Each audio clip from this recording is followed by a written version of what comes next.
और दोनों माँ बेटी ने पेट भर के नोश फरमाया और उसी झोपड़ी में सो गए। अगली सुबह रुखसाना जल्दी उठकर कबाब बनाने की तैयारी करने लगी। मुझे भी उठा देती, तुम गहरी नींद में सो रही थी, सोचा तुम्हें तकलीफ क्यों दूं। तुमने मेरी खातिर इतना कुछ किया है, कम से कम मैं तुम्हारी मदद तो कर ही सकती हूँ ना। और फिर रजिया भी रुखसाना के साथ कबाब बनाने लगी। तुम तो बहुत अच्छा कबाब बनाती हो। हिना के अब्बू भी यही कहते थे, मेरे कबाब उनके मन पसंद थे। रजिया, तुम्हें इस दर्द को भुलाना ही होगा। हिना के अब्बू हमेशा तुम्हारे साथ रहेंगे। हाँ।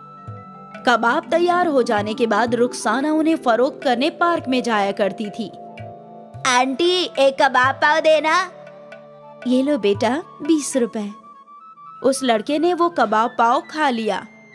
आंटी, एक और दो ना। उसने दूसरा कबाब भी खा लिया। एक और।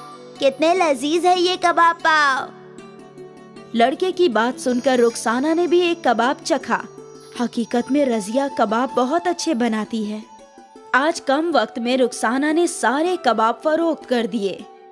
अरे रजिया, देख सारे कबाब खत्म हो गए। तेरे हाथ में तो जादू है। लोग एक के बाद एक कबाब खाए ही जा रहे थे। पहली बार मेरे सारे कबाब फरोख्त हो गए। अच्छा है, कल से हम और ज्यादा बनाएंगे। हाँ, यकीनन। अगली सुबह रजिया ने ज्यादा कबाब बनाए और आज भी सारे कबाब धड़ाधड़ फरोख्त हो गए। जो भी कबाब खा रहा था सब तारीफ ही कर रहे थे। ये सिलसिला अगले कई रोज तक चलता रहा। फिर एक रोज रुखसाना की तबीयत खराब हो गई। उसे बहुत तेज बुखार था। रुखसाना, आज तुम आराम करो। तो ये कबाब कौन फरोख्त करेगा? मैं। हिना, तुम खाला का ख्याल रखना। ठीक है अम्मी। लेकिन तुम ये कैसे करोगी? जैसे तुम रोज करती हो।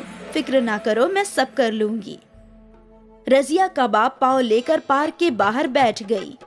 एक एक करके कई खरीदार ने कबाब पाव खरीदे। फिर एक शख्स रजिया के पास आ गया। आपा, ये कबाब आप कहाँ से खरीदती हैं? हम खरीदते नहीं हैं, मैं खुद इन्हें बनाती हूँ। इतने जायकेदार कबाब मैंने कभी नहीं खाए। मैं सुशांत हूँ, मैं एक इवेंट कंपनी में काम करता हूँ। क्या आप हमारी इवेंट्स के लिए ऐसे ही कबाब बनाएंगी? हाँ हाँ, क्यों नहीं। सुशांत ने रजिया को अपना कार्ड दे दिया। आप मुझे कल सुबह कॉल कर दीजिए, मैं आपकी रोज की फरमाइश दे दूंगा और हमारे मुलाजिम आपके घर पैसे की अदायगी कर कबाब ले जाएंगे। जी ठीक है। ये सुनकर रजिया बहुत खुश थी। रात को घर पहुंचते ही उसने सारी बातें रुखसाना और हिना को बताई। ये तो बहुत अच्छी खबर है रजिया।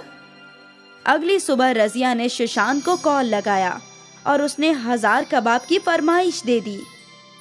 रजिया, रुखसाना और हिना ने मिलकर कबाब बनाए और फिर कंपनी के मुलाजिम को कबाब देकर पैसे ले लिए।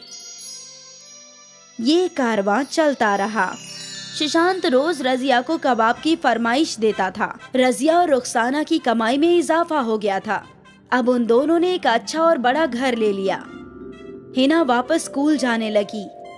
रजिया और रुखसाना ने और कई ख्वातिनों को काम पर रख लिया और इस तरह कबाब पाव ने तीनों की किस्मत संवार दी।